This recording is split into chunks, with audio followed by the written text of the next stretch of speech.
Would you go back and say that you were right, that Obamacare was a mistake, the way that it was done and the way that it's been introduced? No. I'm not going to say anything. I'm going to wait for you, dude. I thought you wanted to talk about Chicago. No, look, we don't. I even started by saying you can get back to talking about that. Was it a net positive for the country and for the party? Well, first of all, to the president's credit, he thought of the country first, not party. Second of all, you have health care. We had a decade or two in which everybody talked about health care costs were eating up not only wages, but our profitability, both in our private sector and our public sector. And health care costs 3 years in a row have been tied with or running at rate of inflation. And that's a direct result of the bill. The president, to his credit, and I've worked for two presidents and also in Congress worked opposite another president, not opposite, but with another president.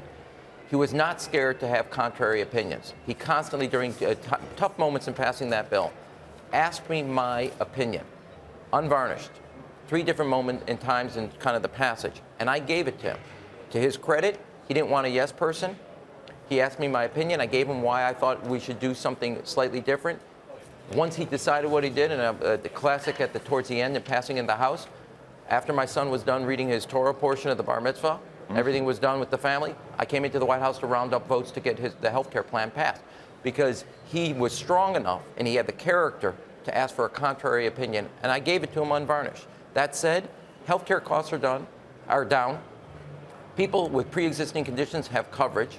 Children who are up to the age of 26 get to stay on their parents' plans. There's a tremendous amount of reforms. Does it need to be changed and reform going on? Absolutely. Is it the right thing for the long term of the country to get health care costs that we're running at an exorbitant rate under control? Absolutely. And the direct result of it, and the first real benefit, isn't the expansion of cover, but it is the control of health care costs for the first time in over 50 years since World War II, when we based ourselves on a employer-based health care system.